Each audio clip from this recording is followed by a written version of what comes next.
Hello and welcome everyone. On behalf of the Clean Mobility Options Voucher Pilot Program Administration Team, we thank you for taking the time out of your day to learn more about the Clean Mobility Options Program as we continue our outreach efforts to educate and inform those interested in applying for Window 2 voucher funding. We'll wait just a little bit, but I'll go ahead and transition. This is the third of a series of webinars to help you learn more about the Clean Mobility Options Program and how you can apply. Today, we'll start with the brief program overview, and then how to apply for funding for community transportation needs assessment. The opening for submission of needs applications is coming up November 2nd. Our next webinar will cover the Mobility Project Voucher application walkthrough for applicants on September 28th and September 29th for tribal applicants. The opening for submissions applications for mobility projects is planned to occur in early 2023. You can sign up to receive updates and notifications on the website at thecleanmobilityoptions.org. You can register for webinars or an events page on the website as well. Now we'll just cover some logistics for today's webinar. This meeting is being recorded and will be available on cleanmobilityoptions.org within the next 2 to 4 weeks. Current registrants and attendees will also be receiving a follow-up email with the slideshow, resources, links, and other information. If you have questions during the webinar, we've included time for questions in the presentation as well as the end. Please use the raise hand feature as well as the Q&A box to ask questions, and we'll do our best to facilitate comments and questions throughout the webinar.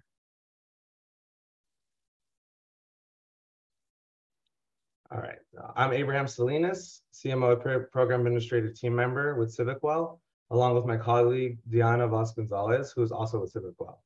We both look forward to providing you an overview of the Clean Mobility Options Voucher Pilot Program and walking you through the Community Transportation Needs Assessment application during this webinar. This webinar is focused for tribal communities, but we realize there might be other folks, so let's take a quick poll to see if what kind of audience we have today.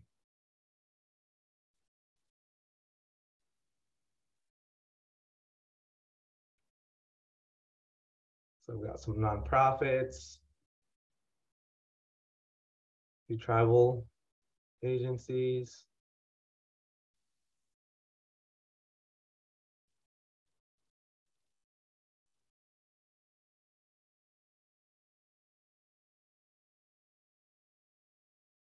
All right.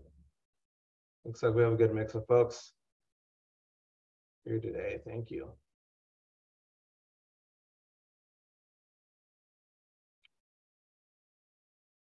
All right, let's move on to our agenda.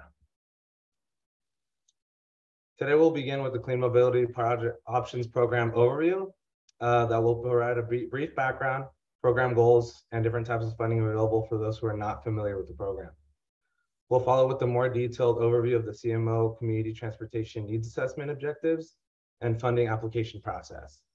Lastly, we'll walk through the application itself and include some insights to support the development and successful completion.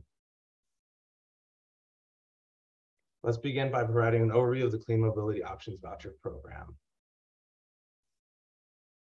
The CMO program helps under-resourced communities identify and overcome mobility obstacles with funding and technical assistance for community transportation needs assessments and zero-emission shared transportation projects.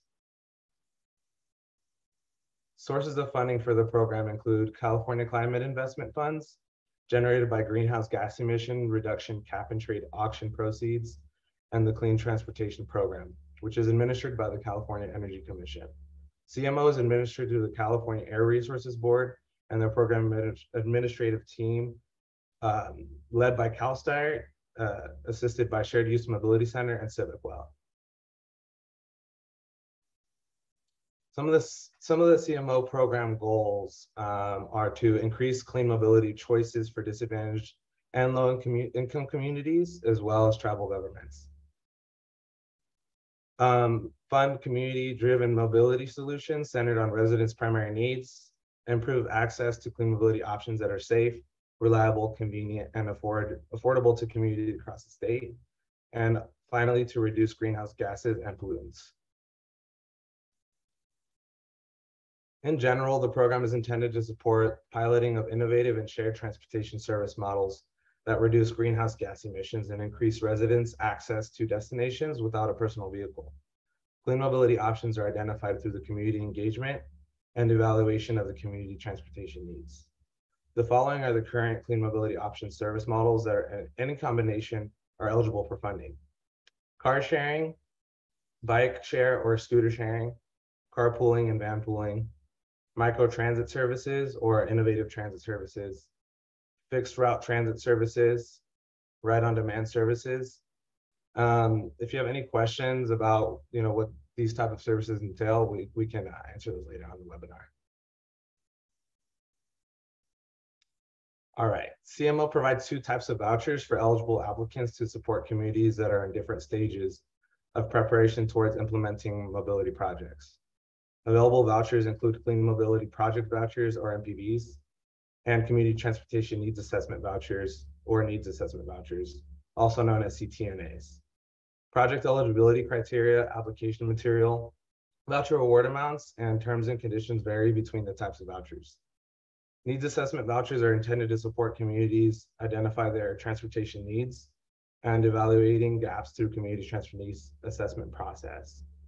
Mobility project vouchers are intended to support planning, development, and implementation of clean mobility options projects, with funding available for a variety of eligible project-related costs. There's a total of $21 million in funding available for the needs assessment mobility project vouchers for window 2. With the community transportation needs assessment, it's for a 12-month term. There's about $1 million available, with up to $100,000 available per needs assessment project.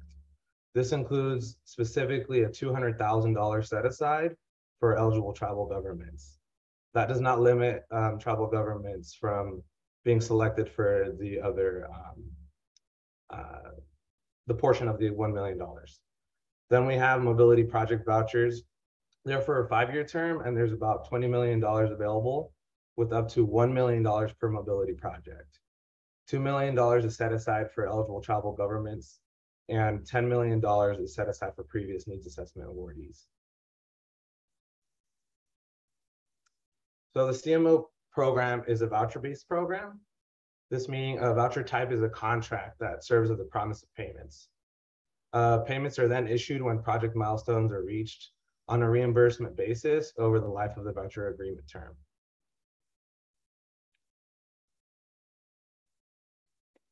So with all that being said, it can get complicated, but there is ongoing one-on-one technical assistance available to you throughout the application process. There's no cap to the amount of technical assistance you can receive. There are several ways to get technical assistance, including via email, direct phone calls, attending weekly office hours. We also are offering on-site information sessions where we can have a more personalized one-on-one session with your community and other interested applicants.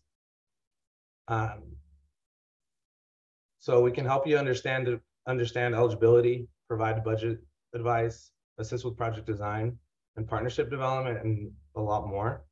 A couple of things we're unable to do is to directly help write responses to parts of the application or directly write your budget. If there's something else that crosses the boundary, we'll surely let you know, but it never hurts to ask. Here are all the ways you can get technical support. The links are all available on cleanmobilityoptions.org/help. We'll be sending these slides out as well, including the links and other helpful resources. All right, so now let's get into the community transportation needs assessment overview, benefits of completing a needs application, and what the application process will look like. A community transportation needs assessment application guide and the CMO implementation manual that includes the full program guidelines and requirements are both available on cleanmobilityoptions.org. All right, so what's a needs assessment? A needs assessment is intended to help underserved communities identify their transportation access needs, preferences, and priorities, and to evaluate these mobility gaps. This is all through a representative community engagement process. This process can then inform the type of mobility needs for a future mobility project voucher application or project in general. There are three primary components of a community transportation needs assessment. They include transportation access data analysis. The objective is to identify and improve understanding of travel behavior and gaps in transportation access in the community through comprehensive data analysis. This is a quantitative analysis of the community's mobility needs, including an analysis of at least 3 additional data sources that explore reliability, accessibility, and affordability of current transportation options. In addition to the required resident survey, we are not asking each of you to create a new research, but instead to find data you have or can acquire through the addition of administrative surveys in order to analyze transportation access in the community. The surveys may be administered through paper online questionnaires, in-person interviews, and should include an option for residents that do not have access to a computer or the internet. The 3 additional data accessibility sources can include any of the following: EPA walkability index, median household income, vehicle ownership per household, access to job opportunities, cost of existing transit and average cost per week for fueling a car, a list of existing clean mobility options currently available in the community. Those are just some examples of data sources. In addition, we asked community members through 2 different types of community engagement, such as in-person or virtual workshops, webinars, house meetings, focus groups, interviews, etc. Please note that creative and accessible virtual engagements are also encouraged due to special circumstances when in-person interactions are limited, primarily due to safety concerns. And finally, a summary of outcomes. This is a report on the findings of the transportation access data analysis and the community engagement efforts. This report will also include outcomes of how the 2 elements reinforce or contradict each other.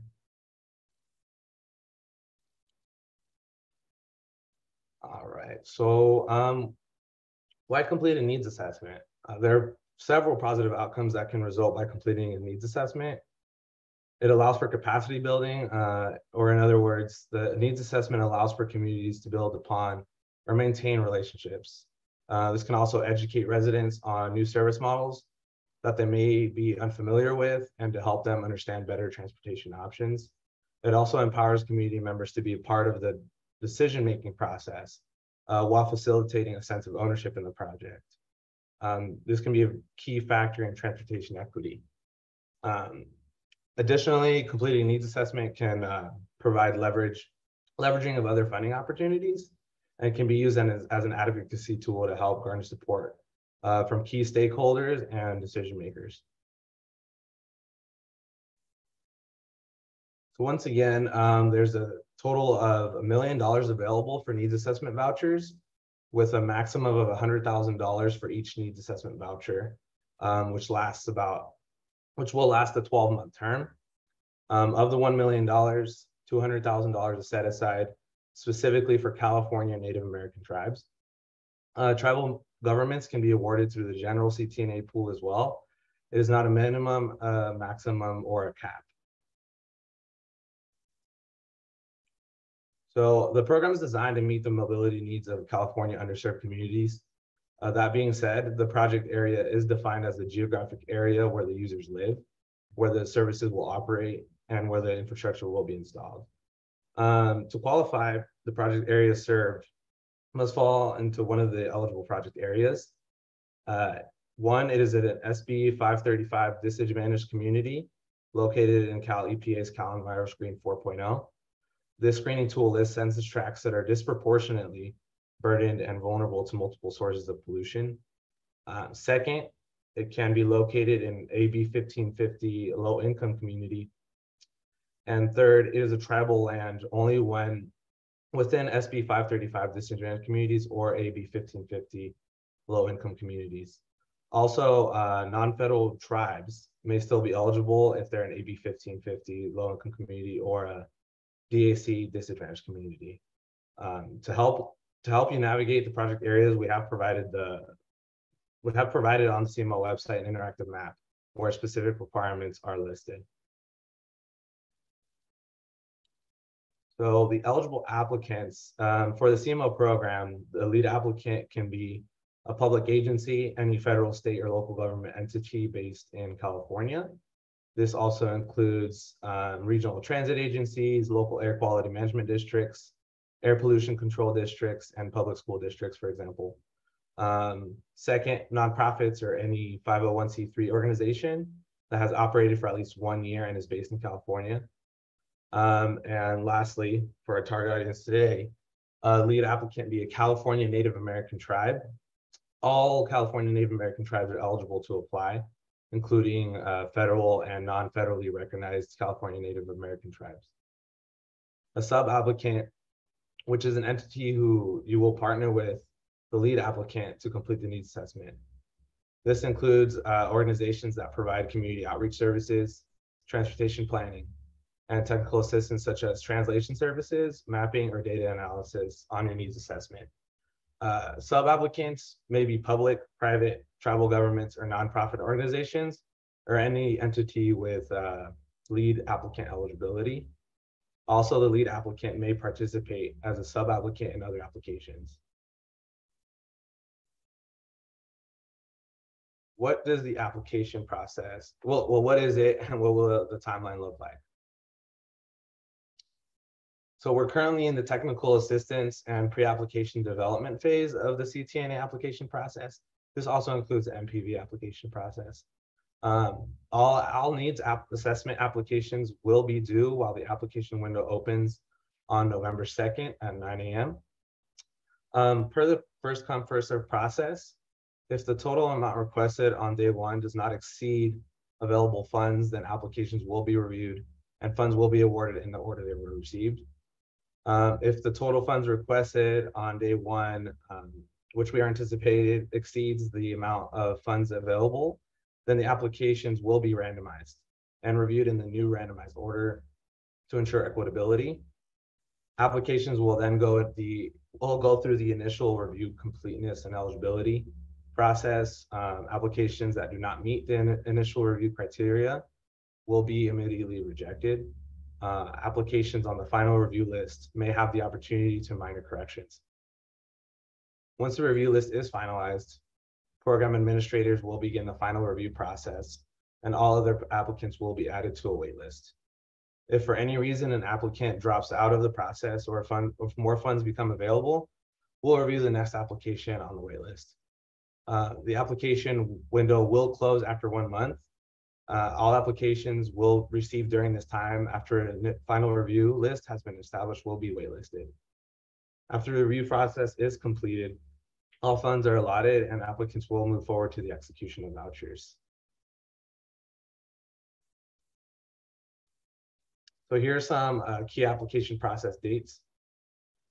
The application window for window 2, again, will open on November 2nd at 9 a.m.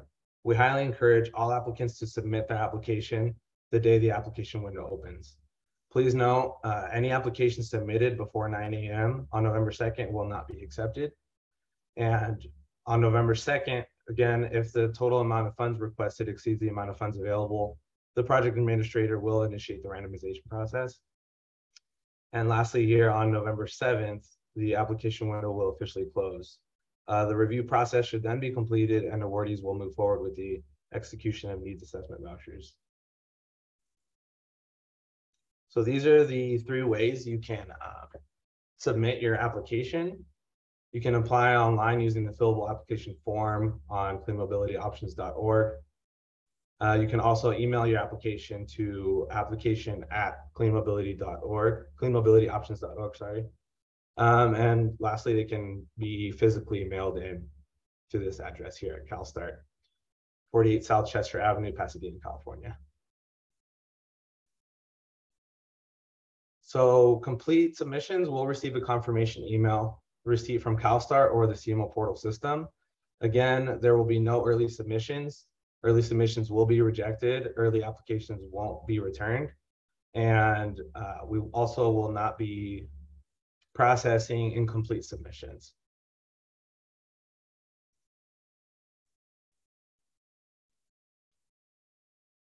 All right. Lastly, this is what the application review and rewards process will consist of specifically. Go through the initial review process. The administrator will begin the review process after receiving applications.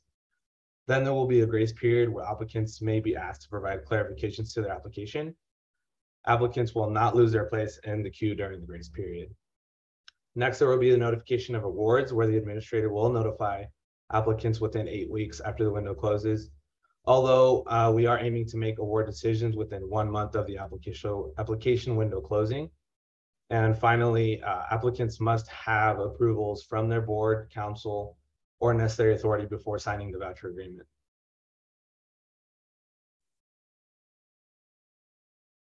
I know that was a lot. So again, as mentioned earlier, we'll take this part of the webinar to answer any questions you may have. Again, you can use the raise hand feature as well as the Q&A.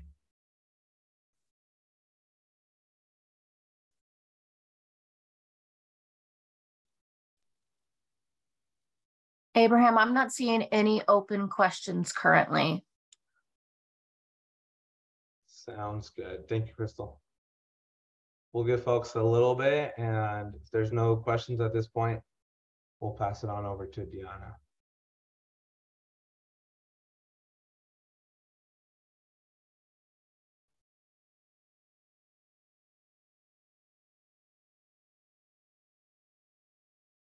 I don't see any questions right now.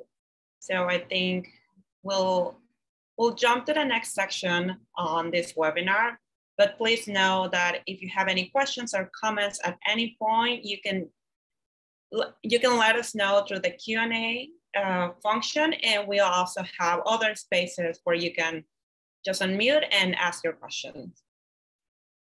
I'm doing a quick check right now, and I don't see any hands up, so I think we are good to move to the next section. Hi, everyone. My name is Diana Gonzalez, and in this next couple of slides, I'll be walking you through what is the CTNA application and how that's going to look. Now, the diagram that you see right here summarizes the sections that you will have to complete in order to fulfill your CTNA application. And don't worry, I'll be going over each one of them with a lot of detail. But please remember that the goal for these applications is not to be resource intensive. And as Abraham has mentioned before, you can request technical assistance support from our team at any point. And there are different ways in which you can request that. Now, the first step in the CTNI application will be for you to identify the primary contact. And here in the slide is how that primary contact information section will look like on the application itself. Now, applicants must designate an individual who will be serving as the primary contact for all future communications and interactions that are related to either the voucher agreement or the program requirements. And it's important to know that there's an additional information field, which is totally optional, by the way, but here you can provide any other information that will be helpful for communication or coordination. For example, you can provide a secondary contact, any accessibility issues, or other correspondent information that you think is relevant. Now, section 2 will focus on the applicant and the team profile. And here is how this portion will look like on the application itself. There are a few more boxes that will pop up depending on the selections you make, but it really starts with very basic information. They will ask you about the lead organization, the name, you will have to provide an address, and the organization type. For tribal governments, when you select tribal government as an organization type, an additional section will appear, such as the one you're seeing right now. And this is for you to provide just a little bit more information on the type of tribal government.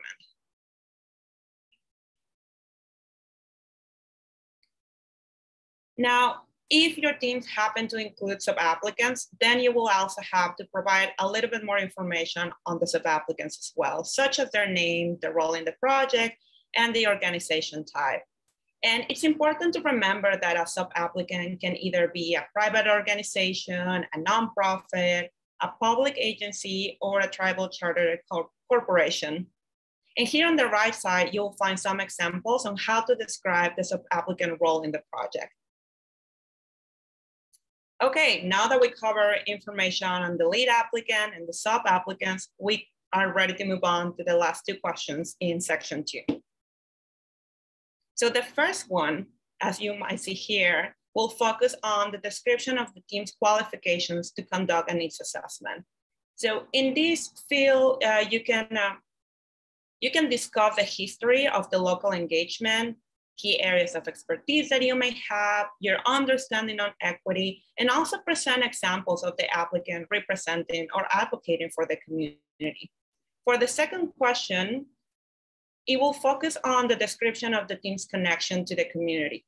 So this is your opportunity to share a little bit more on the relationships that exist between the organizations in the project team and the targeted community, as well as any other ties that you may have with grassroots organizations or community-based organizations located in the project area.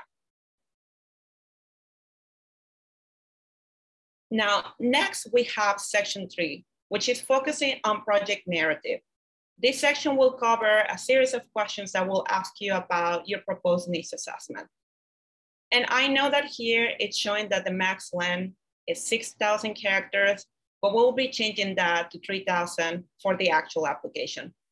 We understand that having a character or a word limit can be frustrating with competitive grants. So, we are just trying for you to share and fill these ones as the best as you can. Now, I think we can dive into each one of these questions. First, you will have to explain why do you need a transportation needs assessment.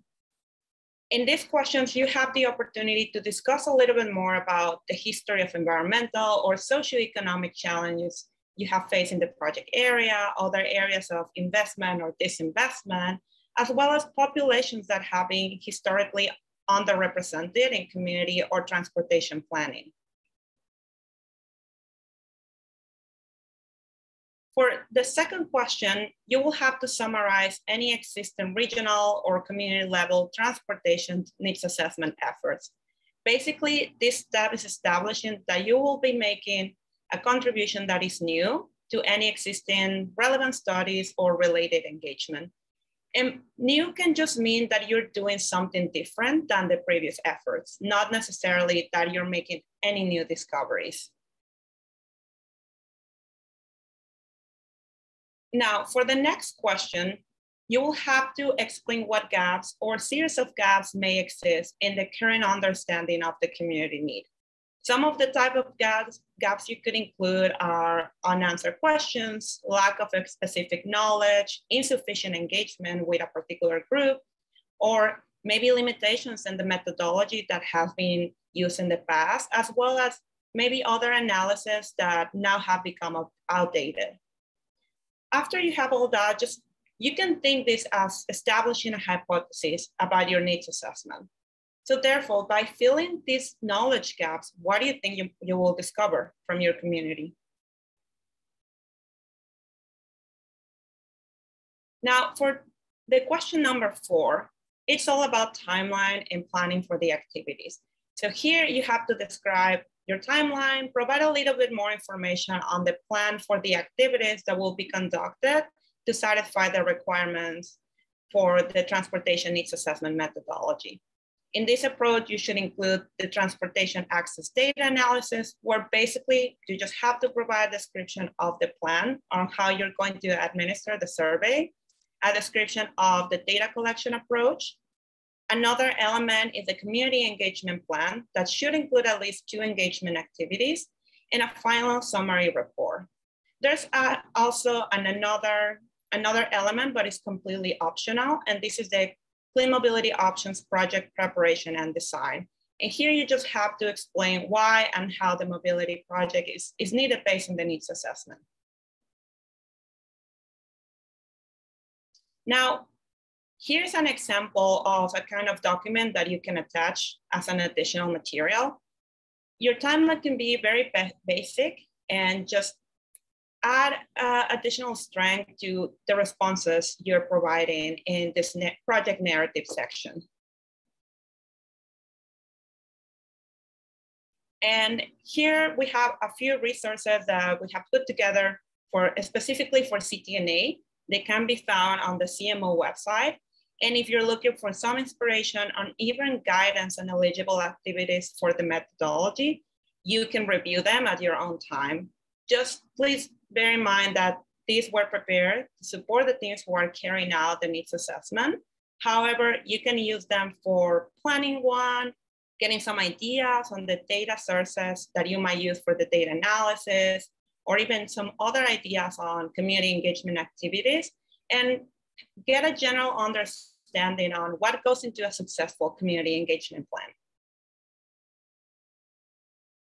Now, I know that was a lot to digest. It's a lot of information. So I want to open the space right now and see if there are any questions on the topics we have covered or any comments.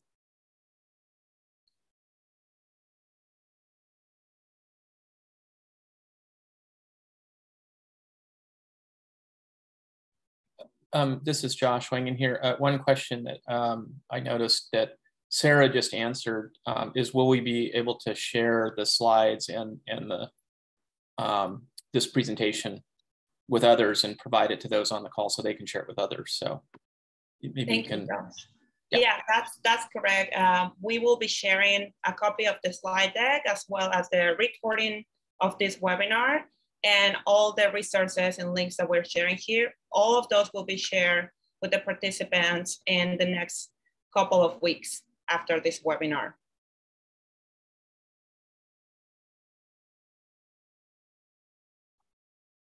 And we can give it another minute or so, but I'm not seeing any other open questions right now. Okay, thank you so much, Crystal. Mm-hmm.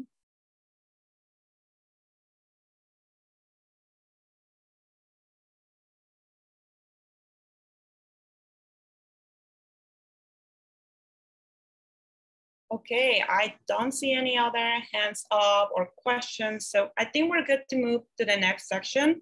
And again, if while we're mentioning something, you have a question, please feel free to put it in the Q&A. And we also have other spaces for questions in the next couple of slides. Thank you. Now, for section 4, this is all about the project area for your needs assessment. You will recall that eligibility is determined by census tracts, correct? So we have many mapping tools that will help you to establish where your project area is located and help you identify those eligible census tracts. After you have that information, then you will have to choose a project area description, describe the demographics, and upload a map of your project area.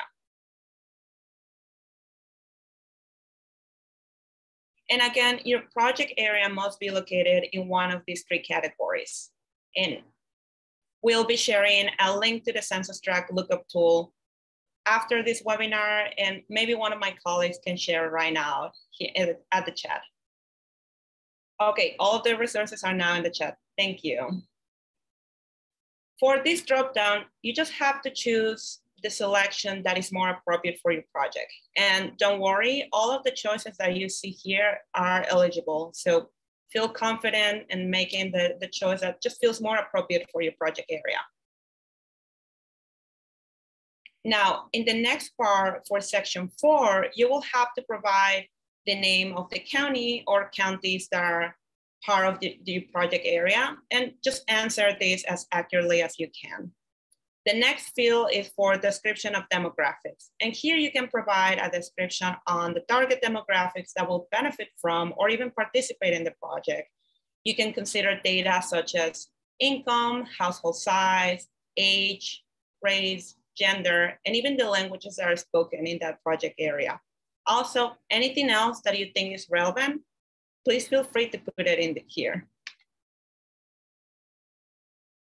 Now, the last part of section 4 is the project area map. And here you will have to submit just a map view of your project area. We have different file types that you could include. Acceptable file types are PDF, Word docs, Excel, and PowerPoint. So right now we're gonna start sharing the screen, and we have a CMO mapping tool.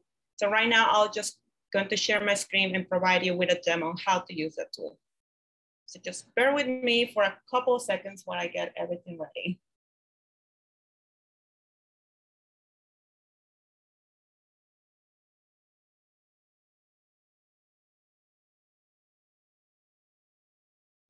Okay, can somebody please confirm that you're seeing my screen? Good to go, Diana. Thank you, Abraham. So here it is, the CMO mapping tool. I'm going to zoom out a little bit. You'll see different areas highlighted. If we might be having a little bit of lagging issues, but hey, that's what happened when you do a demo live. But again, there are many different highlighted areas, different color. If you want to learn more about that, just go to this icon right here for the legend, and this will provide an explanation of what does color mean.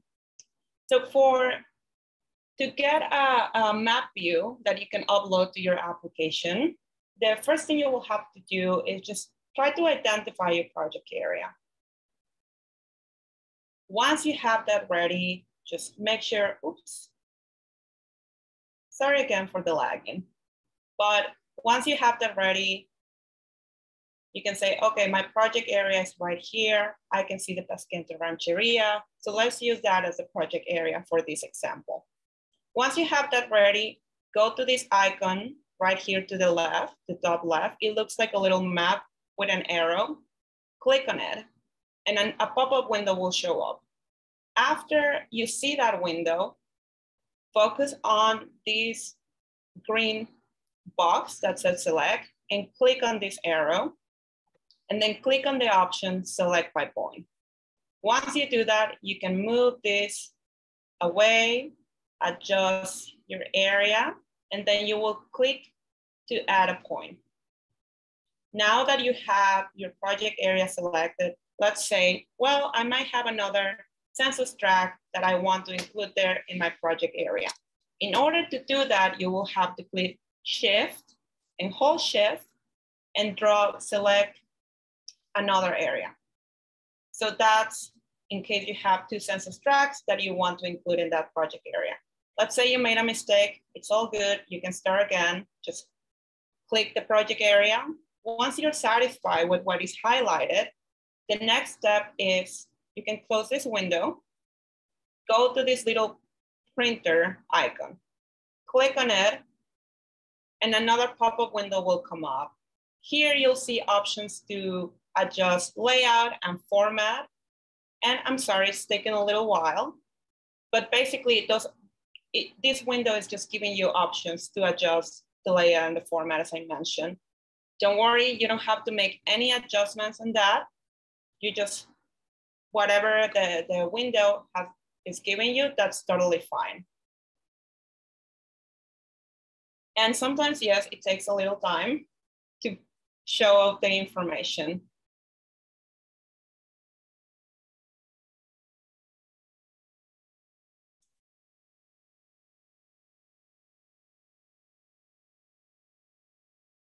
Let's give it a refresh. So we can close, click again on print.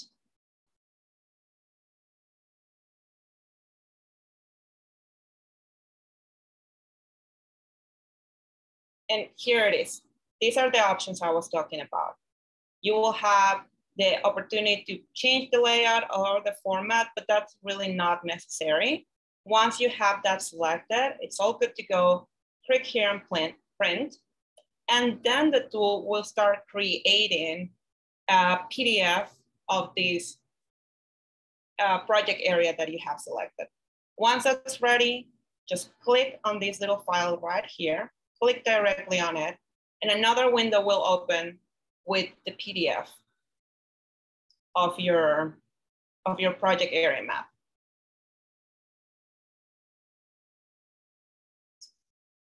See, here it is. So once you have that ready, just make sure you download it, you change your name, you change the name, sorry, and you can upload that file directly into the application for CTNA, and that's how you conclude with section 4. I'm going to stop sharing my screen right now, and we'll go back to the presentation.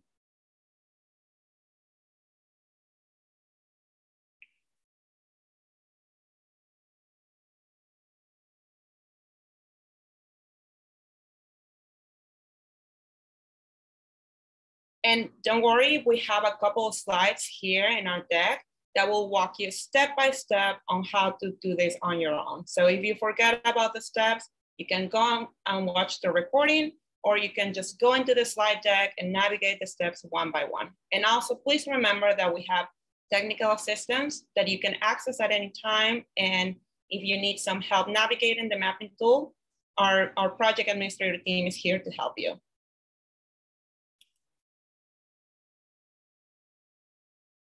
Now, after you are done with section 4, you will focus on the budget summary.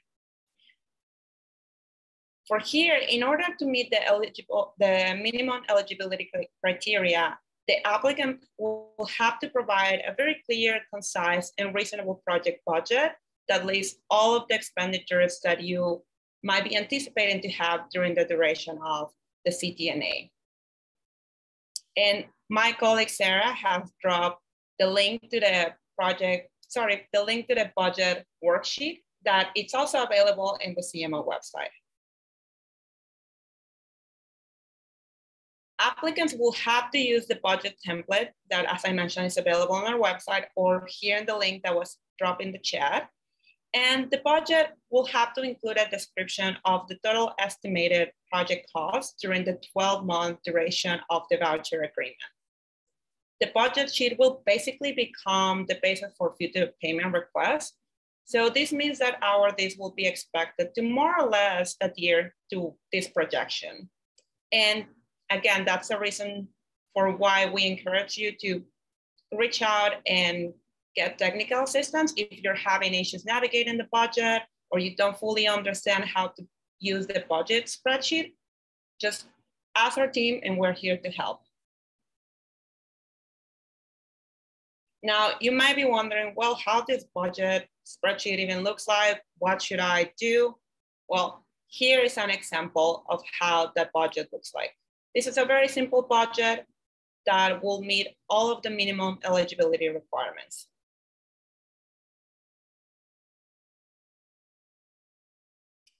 Now, let's talk a little bit about eligible cost. Funding works for these 5 categories that you're seeing right now. And any eligible cost should be applied to these 5 categories. Examples of the costs can be expenses for project preparation or design, event planning, expenses for holding a community event, even education on clean vehicle technology, demonstration events, and even voucher administration costs. Don't worry, these are just a few examples. You can see a full list of more eligible expenses if you go to section P of the implementation manual. That again is available. All of these resources are available in the CMO website. And just to wrap up with section 5, I just want to share a couple of quick tips for when you're writing your budget. The first thing will be, just don't get too granular with your budget. Think about these projects as dynamic, flexible. They might end up requiring a change in a strategy at some point.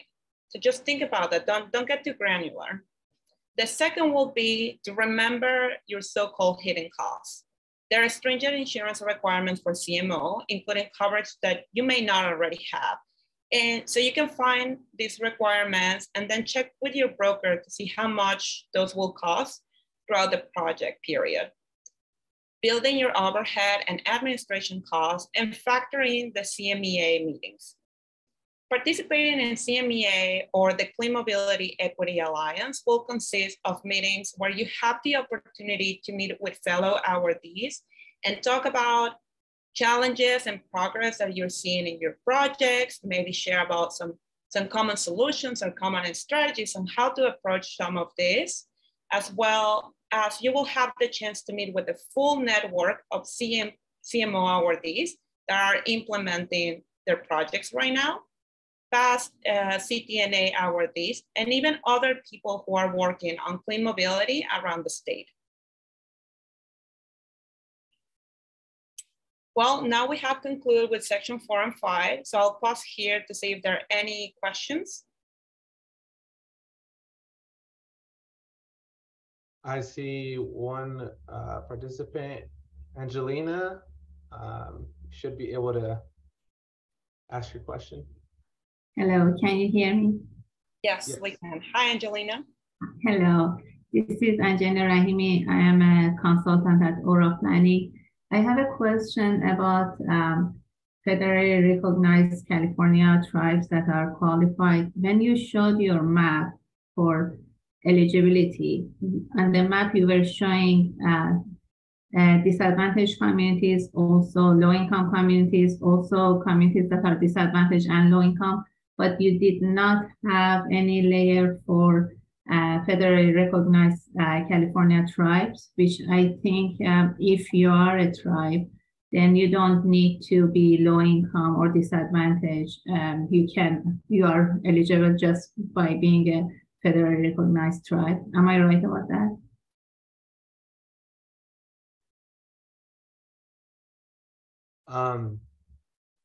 So as a lead applicant, yes, any federal or non-federally recognized tribe can apply, but if anyone on the call can correct me too, but the project area would have to lie within, those 3 categories. Yeah, that's why I'm just suggesting that maybe if you can add a layer of federally recognized California tribes to your map for this group, that would be very helpful, because the way that you showed it, it looked like that not only you have to be a tribe, you also have to be either recognized as disadvantaged community or low-income community to be able to apply for this funding. And the reason that I'm asking this is that I was a sub-applicant for 2 other applications last year, need assessment, but they were not for tribes. And I remember that one of the complaints was that some of these tribal lands, because they are outside of the dense areas, they may not have air quality problem or some other issues that make them identified as disadvantaged community, but they are disadvantaged for transportation. So that's why I think that you made this modification, which is great, that now if you are a tribe, you are qualified. You don't need to be disadvantaged as well. So it would be great if you can please show that on the map as well. Hi, Angelina. It's Ava Yakubirat from CARB. Thank you so much for your comment and question. You are absolutely right. All lands under the control of federally recognized tribes are disadvantaged community under the new DAC 4.0. And the map should show that. Yes, you don't, the tribes, those lands should not necessarily be under the previous disadvantaged or low-income communities to be eligible for CMO. Thank you. Thank you for clarifying, Ava. Thank you, Ava, and thank you, Angelina, for your comment and question. Of course. Do we have any other questions?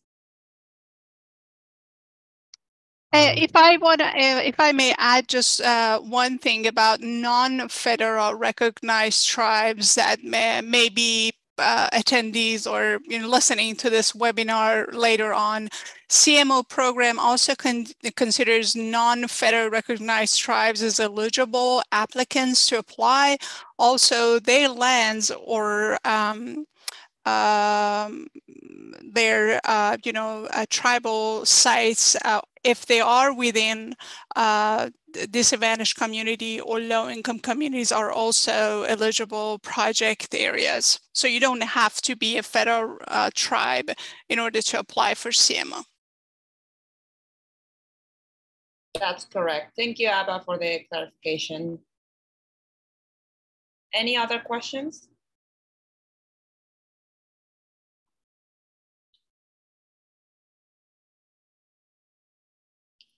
I don't see any hands up right now, and I'm trying to take a look at the Q&A.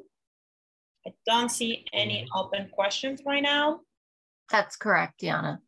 Thank you, Crystal. Okay, I think we can go back to the webinar presentation. And again, if you have any question or comment, please feel free to drop it in the Q&A. Okay, now we're almost done. Thank you for staying with us. And now for section 6, this is for community-based organization support. And I just want to let you know that tribal governments are exempt from the CBO requirements. So after you select tribal government as organization type back in section 1, you will then see a message when you get to this to section 6, such as the one you can see right here in the slide, saying that you may skip this section. So don't worry, there are no other questions that you have to fill out. You can totally skip this section. Now, moving to section 7, here's where you can upload any needed support documents like the ones listed below. And if you have a sub-applicant, please remember that you will need letters of support from them. All right, you made it all the way to section 8. Now, the last thing the primary contact will have to do is sign the application. And if you're using the portal, there are several ways to do so. But if you end up having any challenges or you can go and test it, you can go and check the application right now on our CMO website. But that's the last thing you have to do, just sign up the application. Something to remember is to please make sure that the whole team just reads it thoroughly and agrees to comply with all of the program requirements and terms and conditions that are described in the implementation manual. And that's it. We made it all the way to section 1 through 8. I know that's a lot to digest, and I appreciate you bearing with us while we walk you through the application process. So I want to open the floor again if there are any questions or comments that participants may have.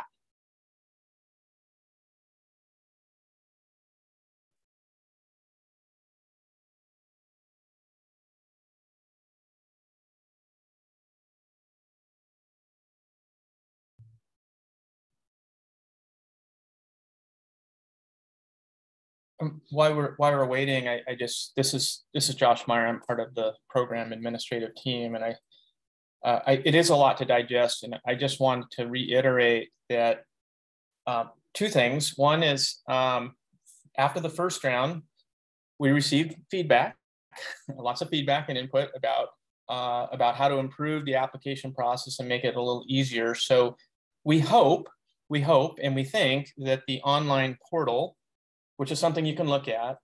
It seemed like a lot, but actually a lot of it shouldn't be too onerous to prepare. However, we do recognize that all kinds of issues may come up along the way that you need to answer and think through. And we are really, I can't emphasize enough how enthusiastic we are and available we are to work one-on-one through the office hours, also through the TA request, in which case we will assign one single person, not 10 people, one person who will work with you through the issues as we move along, as they arise, things that come up, complications, or other questions that you need to resolve and trying to apply. So you don't need to have all the answers, you don't need to worry that if you didn't get everything right here and now. There's opportunities, very flexible opportunities to contact us and work through every single issue as you go along to help you get to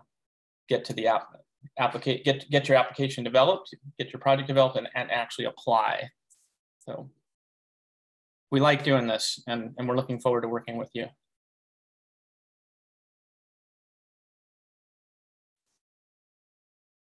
Okay, thank you for that, Josh. That's a great reminder. Technical assistance is available for you. The whole project team is here to help you.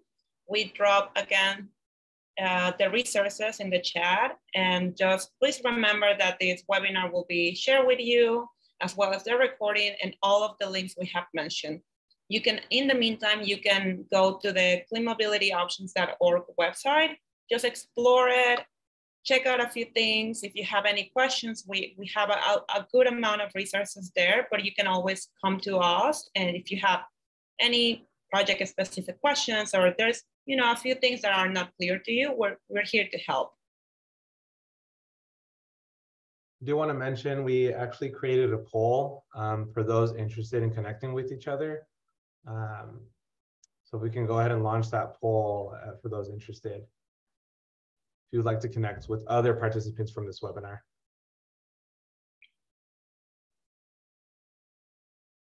Thank you, Abraham. And I see a couple of people are already answering the poll. We're gonna leave it off until we get a little bit, so we'll give you a little bit more time to think about it and respond.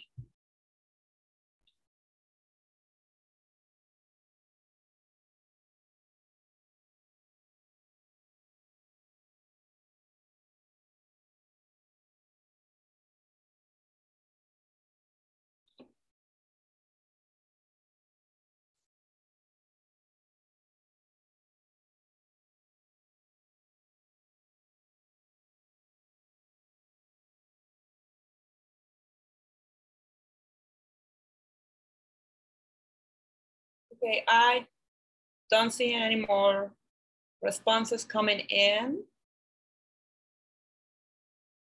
Thank you. Yeah, Diana, I do not see any open questions that are remaining either. Okay, wonderful. Thank you, Crystal.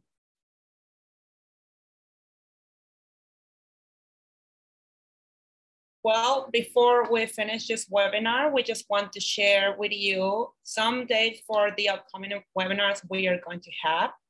As you may see here, we are hosting webinar sessions for you to just learn a little bit more about the program, better understand the CTNA application. We are going to host a mobility project voucher application, the part 1, a walkthrough webinar on September 28th, and a mobility project voucher application for the part 1 dedicated to tribal governments on September 29th.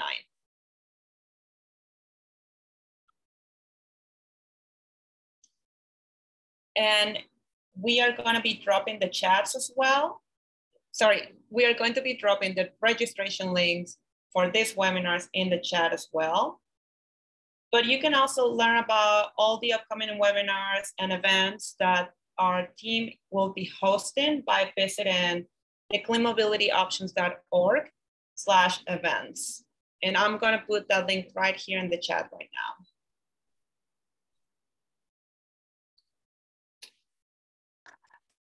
So I just want to mention, if there is any issue, it looks like there might be an issue with accessing the chat, and folks cannot copy information from the chat and saving them.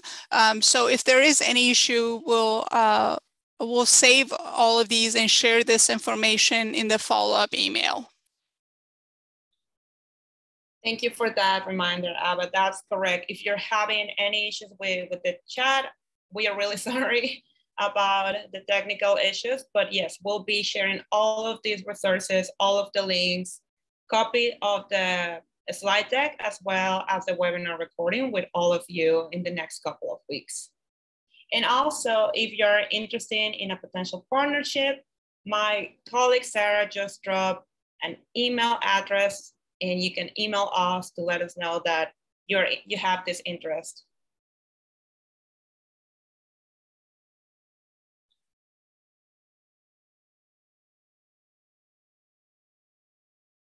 Okay, any questions or comments?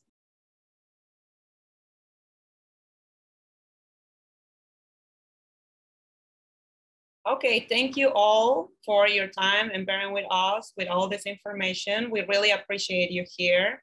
And again, we are here to support you. There are many different ways in which you can access technical assistance. Thank you again for your time.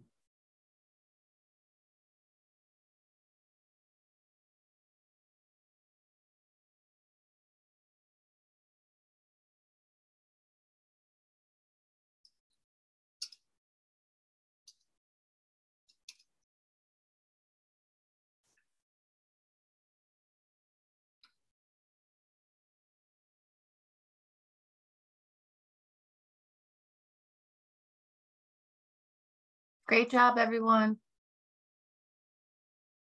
Great job.